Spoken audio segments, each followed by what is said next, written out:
नमस्कार साथियों, टीचर नगरी में पधारने पर एक बार फिर से आप सभी का हार्दिक स्वागत है। जहां आपको कल एक बहुत ही अच्छी खबर मेरे माध्यम से मिली थी कि शिक्षा मंत्री सीमा त्रिखा जी ने स्वयं अपने आवास पर हमें संडे को बुलाया है। तो आप सभी से विनम्र निवेदन है, ठीक समय 9 बजे ज़्यादा से ज़्यादा संख्या में वो आपको वहाँ पर आना है। वो आपका अंतिम प्रयास होगा। या तो उस दिन आपका काम 100% हो जाएगा या फिर उसके बाद कोई भी प्रयास नहीं किया जाएगा। तो ये अंतिम मौका है, लास्ट चांस है। इसके बाद आप भूल ही जाना, या तो आपका काम हो जाएगा, आपकी संख्या पर निर्भर करेगा।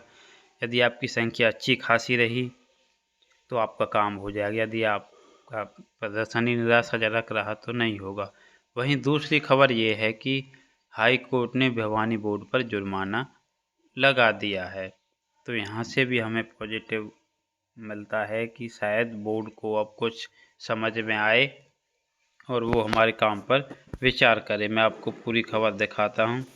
ये रहा, एक पीजीटी अभ्यर्थी था, उसका क्या है कि हरियाणा शिक्षा बोर्ड ने परिणाम रद्द कर दिया था। एग्ज़ाम तो नहीं लिखा है, जहाँ तक ये बात हो सकती है तो इसी की है, एचटेट की, क्योंकि एचटेट के अलावा पीजीटी का और कोई काम शायद हरियाणा शिक्षा बोर्ड के द्वारा नहीं किया जाता।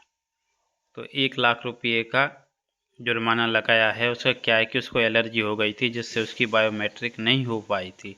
तो उसमें इसके 5 साल खराब हो गए और बोर्ड यात्री को 1 लाख रुपये 2 माह में अदा करेगा। ये फतेहाबाद निवासी थे हरजीत सिंह।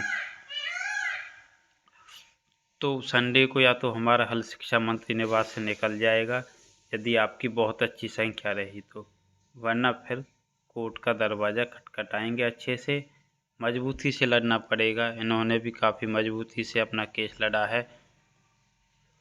आप देख सकते हैं 2019 में एचटेट हुआ था, उसकी बात है। 2019 की हरियाणा शिक्षक पात्रता परीक्षा में पीजीटी परीक्षा के दौरान उंगली पर फंगल संक्रमण के कारण बायोमेट्रिक फिंगरप्रिंट नहीं दे सका। परीक्षा केंद्र पदाधिकारियों ने मैनुअल रूप से छाप लेने पर सहमति जताई और परीक्षा में बैठने की अनुमति दी। बाद में बोर्ड ने यह कहते हुए परिणाम रद्द कर दिया कि बायोमेट्रिक डेटाबेस की अनुपस्थिति के कारण अभ्यर्थी की पहचान सत्यापित नहीं की जा सकती। तो एचटेट की ही बात है। तो बोर्ड से गलतियां हो जाती हैं, तो गलतियों में सुधार किया जाना चाहिए।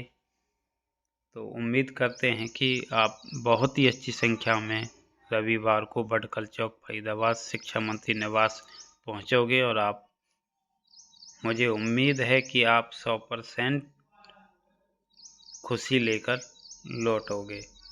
लेकिन यदि आप नहीं गए, आप खुद ही खुशी नहीं चाहते तो अलग बात है। फिर आप कोर्ट खेलते रहना। जैसे कोर्ट में 5 साल में निर्णय आया, ऐसे ही आपका निर्णय आएगा। तब तक कितने एस्टेट हो चुके होंगे। धन्यवाद।